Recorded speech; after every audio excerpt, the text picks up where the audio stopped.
আসসালামু আলাইকুম। সিলেট স্টুডিও থেকে চ্যানেলের সিলেট নিউজে আপনাদের স্বাগত জানাচ্ছি আমি জান্নাতুল নাজনীন আশা। শুরুতেই জানিয়ে দিচ্ছি শিরোনামগুলো।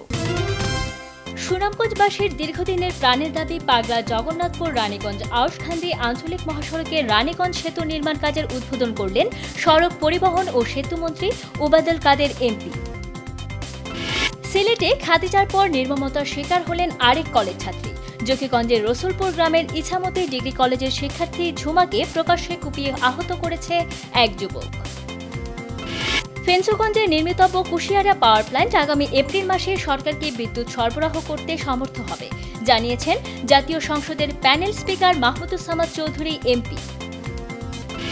সাবেক পররাষ্ট্রমন্ত্রী ও আওয়ামী লীগের কেন্দ্রীয় নেতা প্রয়াত আব্দুস সামাদ আজাদের ৯৫তম জন্মবার্ষিকী পালন এবং হাজার হাজার মানুষের অংশগ্রহণে আল্লামা ফুলতুলি রহমতুল্লাহি আলাইহির নবম ইন্তেকাল বার্ষিকী উপলক্ষে বালাইহাওরে ইসালে সওয়াব মাহফিল অনুষ্ঠিত। শিরনি বিতরণকালে পদদলিত হয়ে দুজনের মৃত্যু। শুনছিলেন শিরোনাম, এবারে বিস্তারিত। সুনামগঞ্জবাসীর দীর্ঘদিনের প্রাণের দাবি পাগলা জগন্নাথপুর রানীগঞ্জ আউশখান্দি আঞ্চলিক মহাসড়কের রানীগঞ্জ সেতু নির্মাণ কাজের উদ্বোধন হয়েছে। ১২৬ কোটি টাকা ব্যয়ে নির্মাণ সমাপ্ত হওয়ার পর এটিই হবে সিলেট বিভাগের সবচেয়ে দীর্ঘ সেতু। শনিবার সেতুর নির্মাণ কাজের উদ্বোধন করেন সড়ক পরিবহন ও সেতুমন্ত্রী ওবায়দুল কাদের এমপি। আমাদের জগন্নাথপুর প্রতিনিধি অমিত দেবের পাঠানো তথ্যচিত্রে বিস্তারিত জানাচ্ছেন মইনুদ্দিন মঞ্জু।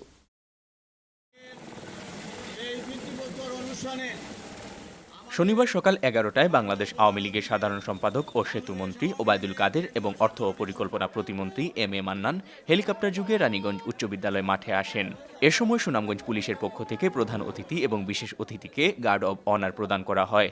এরপর সিলেট বিভাগের দীর্ঘতম সেতুর ভিত্তিপ্রস্তর স্থাপন করে ওবায়দুল কাদের বলেন, বর্তমান সরকারের গত ৮ বছরে ব্যাপক উন্নয়ন কর্মকাণ্ড বাস্তবায়ন করে সারা বিশ্বের বিস্ময় হিসেবে আবির্ভূত হয়েছে।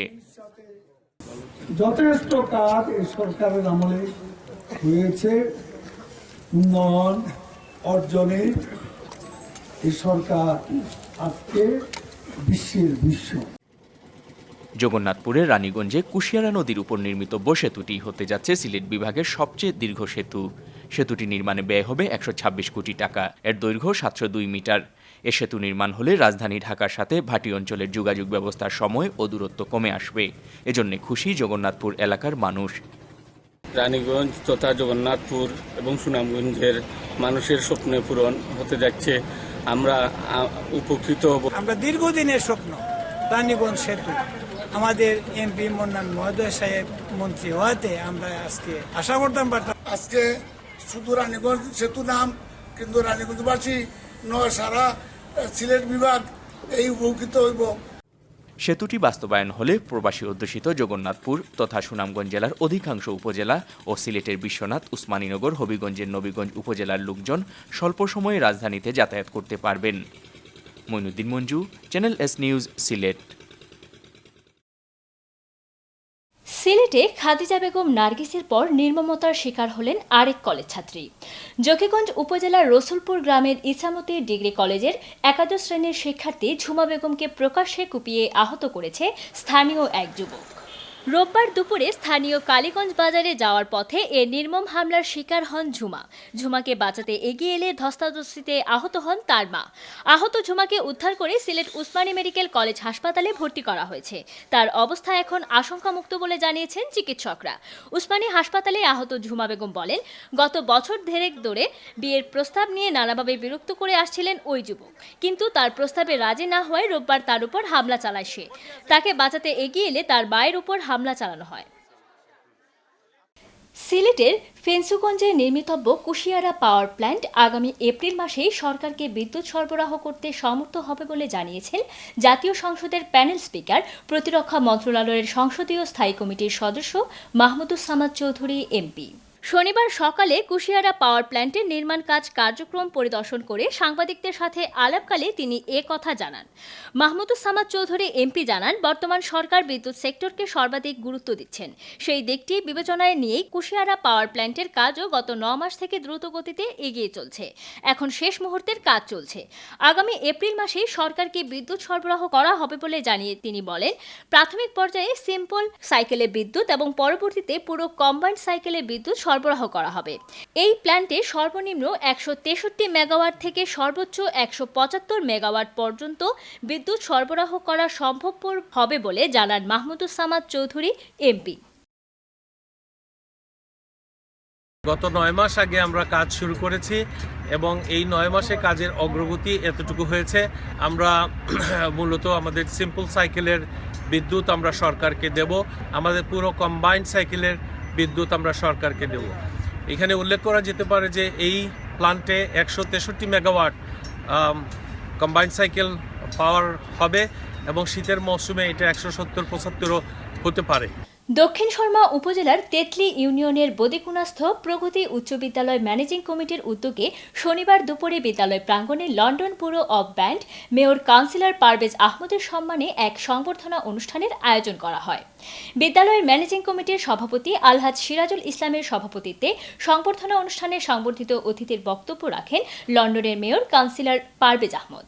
সহকারী প্রধান শিক্ষক গোলাম মোস্তফার পরিচালনায় বিশেষ অতিথির বক্তব্য রাখেন বাংলাদেশ এনআরবি চেয়ারম্যান শেকিল চৌধুরী, দক্ষিণ সুরমা উপজেলা পরিষদের ভাইস চেয়ারম্যান মোহাম্মদ ইমাদউদ্দিন নাসরি, দক্ষিণ সুরমা সমাজ কল্যাণ সমিতি যুক্তরাজ্য শাখার সাধারণ সম্পাদক সেলিম আহমদ, বিদ্যালয়ের প্রতিষ্ঠাতা সভাপতি আলহাজ শাহ আলম।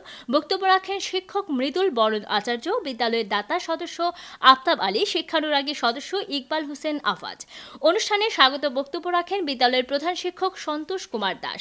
উপস্থিত ছিলেন সমাজসেবী সাহাবুদ্দিন, লায়েক আহমদ, ম্যানেজিং কমিটির সদস্য শফিকুর রহমান, অভিভাবক সদস্য ইমরান হোসেন জুনু, অভিভাবক সদস্য শফিক আহমদ, সাবেক অভিভাবক সদস্য হুসাইন আহমদ হুসেন আলী, সহকারী শিক্ষক আব্দুল খালিক, সেলিনা জাহান, পৃথ্বী কুমার ঘোষ, রত্নারানী দাস, মোহাম্মদ শাহজাদা, ভানুচন্দ্র পাল।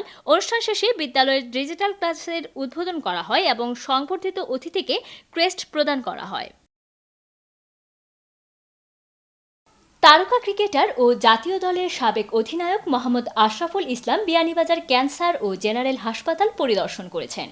রোববার সকালে তিনি বিয়ানীবাজার ক্যান্সার ও জেনারেল হাসপাতালে পৌঁছলে হাসপাতালের কর্মকর্তা ও কর্মচারীরা তাকে ফুলেল শুভেচ্ছা দেন।